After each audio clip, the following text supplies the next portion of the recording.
àwa gbọ́ pé wọn náà ti lọ rí ewúrẹ́ oní ọdún kan bọ̀ ọdún gbogbo yín jọ ni bó ló ṣe jọ́dún gbogbo yín ọ̀dà nǹkan kan mà gbogbo ẹni tó bá ti sọ pé gbogbo ọdún tó bá ti dé à ń jọ ṣe ni ẹ fi iye pé kò lẹ́sìn ẹ fi iye pé kí ṣe mùsùlùmí kò lẹ́sìn ẹ̀sìn wo lẹ́ńdọ́ sí àbọ̀ dà nǹkan kan mà Olúwa Ẹlẹ́dàá ní lakum dinukum waliya din ẹ̀yin tí yín lẹ́sìn tiwa lẹ́sìn tiwa kí ló dé tó ọmọ bá wọn ṣe tiwọn ọ̀hán ni ẹ kàlẹ́ndà tí gbogbo yín jọ ń lò ní kálẹ́ni tó fọ́ọ̀sì rẹ tó túláàsì rẹ láti máa lo kàlẹ́ndà tán kàlẹ́ndà bẹ̀rẹ̀ ó ṣe dọ́dún àbọ̀ gbádùn ọjọ́ tá à ń fi ń kọjú oṣù ọ̀tán omi ìbẹ̀rẹ̀ ó ṣe dọ́dún ilé ìtọ́jẹ́ táwọn mùsùlùmí ọdún wọn ni kò sí tí kàlẹ́ndà ìjírá kan bá tán tómi ìbá bẹ̀rẹ̀ ọdún wọn ni kò sí àwọn awítá ẹ̀tí wọ́n ń dàgbà sí pé gbàtẹ́ pàdé mọ́sálásí ni àdúrà àṣewọ́ àlùfájàrí 1st January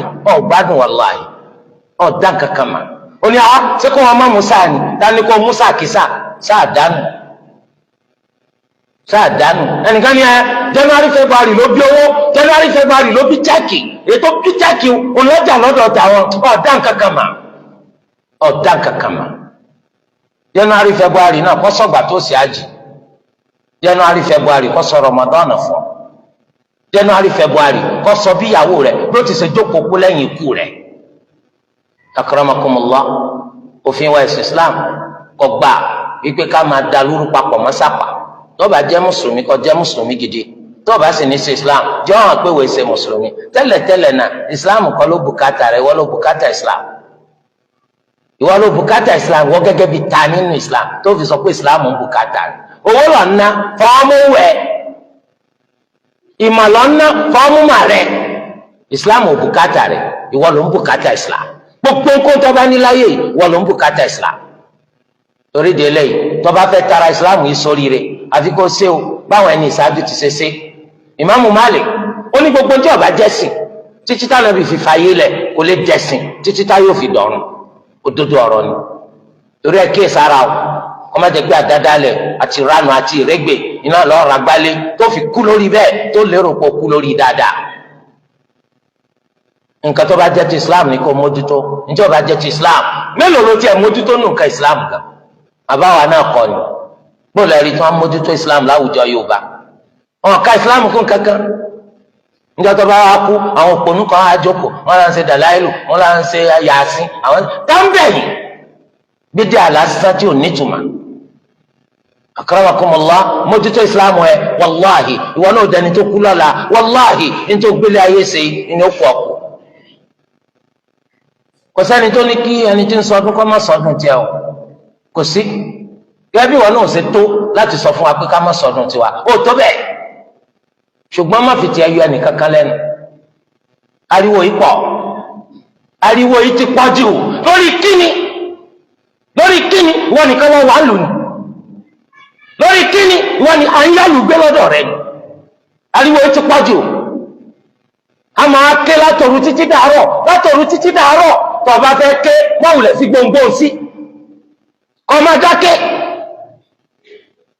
àìmọye èèyàn wọ́n ti hàn léèmà látàrí ariwo burúkú yìí ẹ̀sìn wọn ló ní ká máa pariwo bẹ́ẹ̀ ẹ̀sìn wọn ló ní ká máa yọ aráyé lẹ́nu ẹ̀sìn wọn ló ní ká máa jáwọ́ èèyàn retí bóra bàbá kan gbéra rẹ̀ wá ń dòní ó ní ariwo tí wọ́n ń pa ó sì gba ìlú etí òun jẹ́ sẹ́mọ̀ pẹ́lú kan bẹ létí jíjá gbọ́rọ̀ wàlẹ́ àwọn bàjẹ́ ariwo òfò ariwo àdánù kí la fẹ́ fi ṣe sólúwa táì sí òní gbọ́ ó dìgbà bá pariwo ni ó ti pọ̀jù ń bọ̀ lọ́wọ́ àlákọọ́lẹ̀ nínú ìwé rẹ̀ ipẹ́ máa pariwo bẹ́ẹ̀ ń bọ̀ lọ́wọ́ ta lọ yálùgbé lọ́dọ̀ ẹnìkan tó fi jẹ́ pẹ́ ní jẹ́ káwọn èèyàn ó retí bora òru àwọn èèyàn ti ṣe wàhálà bọ̀ látàárọ̀ òru tó yẹ kí wọ́n sinmi ariwo oníjà gbádùn ọ̀dọ̀wọ́ wa o má fi tiẹ̀ bá tọmọlàkejì jẹ́ o má fi tiẹ̀ dí ọmọlàkejì lọ́wọ́ o ẹ̀sìn ló ń ṣe má fi yọ ẹnìkan kan lẹ́nu Olúwa Ẹlẹ́dàá wa ní ọ̀dà kálukọ́ padà dáàmà ńgbà bá pàdé lọ àmọ́ má fi tiẹ̀ yọ ẹnìkan kan lẹ́nu ariwo yè lórí kíni kárántí ìpolú ẹlẹ́dàá wa tí wọ́n bá ṣe àbòsí síyàn tẹni tó ṣàbòsí sí tó bá fi lè pe olúwa máa ń gbọ́ o, olúwa máa ń gbọ́ o. ká ṣọ́ra o lórúkọ páńsẹ́sìn ká má bàtàrà wa jẹ́ o, lórúkọ páńsẹ́sìn ká má kó nira bọ́ ọmọlàkejì o, lórúkọ páńsẹ́sìn ká má sọ ọ̀pọ̀lọpọ̀ èèyàn dára hospital, ká má sọ ọ̀pọ̀lọpọ̀ èèyàn di aláàbọ̀ ara lórúkọ páńsẹ́sìn. wọ́n lọ gbádùn tó fi pariwo yè, ẹlòmíì ò gbádùn, ẹlòmíì kérora ní olé ni ọ̀fáriwo. kí ni wàhálà? ìbọdún ló ń ṣe kí ló fariwo? orídìí ẹlẹ́yìn bàtà ń sọ̀rọ̀ nípa Ànábì Ìsá alayhi salam. Islam dáa púpọ̀. Ànábì wo lọ̀tá rẹ̀? àwọn ọlọ́tà nù gbogbo wọn. Ànábì wo wọ́n dàkọ rẹ̀ tó ní Ìsá alayhi salatu wassalam. àfi tẹ́ bá ṣe mùsùlùmí. bàtà ń sọ nípa Ànábì Ìsá alayhi salam ká mọ̀ pé ọ̀kan lélẹ́yìí jẹ́ nínú ntòlúwa fi rán Ànábì wa Muhammad sallallahu alayhi wa sallam. tọ́lá àwọn èèyàn wọ́n ṣe fanfa ọ̀rọ̀ yé wọn nípa eléyìí òdodo ọ̀rọ̀ lÓlúwa gbé kalẹ̀ wọn nípa Ànábì Ìsá alayhi salam. ẹni tó lùwà fi alukur'ani yẹran ó ní ìwọ lórí wa púpọ̀. àwọn náà bá máa sọ dàdàrà kátà máa wíwì kúwì ní látara alukur'an òdodo hàn kò sójú wa ṣùgbọ́n alukur'ani sọ òdodo fún wa. alukur'ani èsì tó kàn kankan nù súra kan tó de súra mi ti gbogbo tó dàrú bí ẹsẹ̀ télọ̀ kò rí bẹ́ẹ̀. ní ọjọ́ kan Abubakar as-Siddiq radiyallahu anhu ó wá sílé anabi Muhammad sallallahu alayhi wa sallam ó wá lọ sọ́dọ̀ ọmọ rẹ̀ ìyàwó anabi Aisha radiyallahu anha. ní ìgbà tó dọ́dọ̀ Aisha ọba àwọn ọmọbìnrin méjì kan tó sì pé wọ́n ń dá wákà lọ́dọ̀ Aisha. eléyìí ó wá bí Abubakar nínú. Abubakar wa jágbe máa ikú dẹ́kun wákàtí wọn dáyùn. gbàtí anabi sallallahu alayhi wa sallam wa gbọ́ anabi ní kò fi wọn lẹ̀ wọ́n máa dá wákà wọn. inna li kulli qawmin 'ida, inna li kulli qawmin 'ida. torí pé dájúdájú gbogbo àwọn èèyàn kọ̀ọ̀kan òun náà ni wọ́n lọ́dún wọn.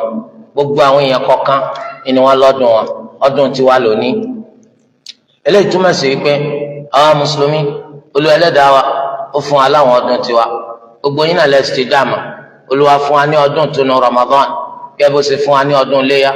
ó sì tún fún wa lọ́dún eléyìí tí máa wáyé ní gbogbo ọ̀sẹ̀ọ̀sẹ̀. òun náà lọ́dún ọjọ́ Jumu'ah. òní ọjọ́ ọdún ló jẹ́ fún wa. adúpẹ́ fún Allah.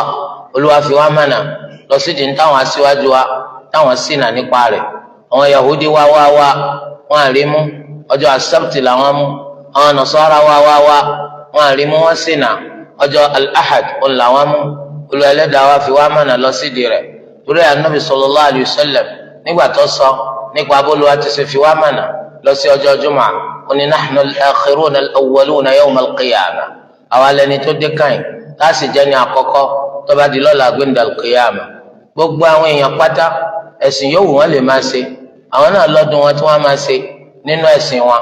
èyí tó wá jẹ́ nǹkan tó gbọ́ mójútó ìwà mùsùlùmí òun náà ní kọ́dún tàwa mùsùlùmí òun náà ní tiẹ̀ o. ọdún tàwa mùsùlùmí òun náà ní kó mójútó. má gbẹ̀yìn níbi táwa mùsùlùmí bá ti ń sọdún tiwa. má wàá kópa nínú ọdún àwọn ẹni tí ì bá ṣe mùsùlùmí. nítorí pé ẹ̀sìn oníkálukú ara ẹ̀sìn rẹ̀ ni.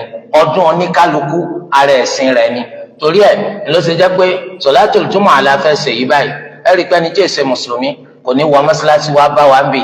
gẹ́gẹ́ bẹ́ẹ̀ náà ni táwọn ẹni tí ń ṣe tiwọn náà ń ṣọ́ọ̀ṣì tó ń bá ń ṣe tiwọn àwọn náà ò ní lérò pé nìkan lè wá bẹ̀ àfẹni tó bá jẹ́ ẹni tí ń bá wọn ṣẹ̀sìn rú táwọn. kí ló wá dé tó fi jẹ́ pé omi gbóná fẹ́ dàpọ̀ mọ́ tutù má wọ́ lọ́wọ́. akramakumullah káwọn tí pàànàbì tó lù wá fún Al-Qur'ani sí wa ó níwọ̀ ńlá lórí wa kémi pẹ̀lú rẹ̀ ká máa ṣe àsọ̀látù fún. torí pé Allah àtàwọn màláíkà alápọ̀nlé àwọn náà ń ṣe àsọ̀látù fún. Allahumma salli ala Muhammadin wa ala ali Muhammad kama sallaita ala Ibrahim wa ala ali Ibrahim innaka hamidun majid wa barik ala Muhammadin wa ala ali Muhammad kama barakta ala Ibrahim وعلى آل إبراهيم إنك حميد مجيد، وسلم تسليما كثيرا. وارض اللهم عن الخلفاء الراشدين الأئمة المهديين أبي بكر وعمر وعثمان وعلي، وعن سائر أصحاب نبيك أجمعين، وعنا معهم بمنك وإحسانك وكرمك يا أرحم الراحمين. اللهم أعز الإسلام والمسلمين، وأذل الشرك والمشركين، ودمر أعداء الدين من الكفرة والملحدين ومن شايعهم. اللهم كن لنا ولا تكن علينا، وانصرنا ولا تنصر علينا، وأيدنا ولا تؤيد علينا، واهدنا ويسر الهدى لنا. اللهم إنا نسألك بأنك أنت الله لا إله إلا أنت الأحد الصمد الذي لم يلد ولم يولد ولم يكن له كفوا أحد، أن تقضي لنا حوائجنا كلها، دقها وجلها، سرها وعلانيتها، أولها وآخرها، ظاهرها وباطنها، برحمتك يا أرحم الراحمين. اللهم أصلح لنا بلادنا نيجيريا، اللهم أصلح لنا بلادنا نيجيريا، اللهم أصلح لنا بلادنا نيجيريا. ربنا آتنا في الدنيا حسنة وفي الآخرة حسنة وقنا عذاب النار. وصلى الله وسلم وبارك على سيدنا محمد وعلى آله وصحبه أجمعين.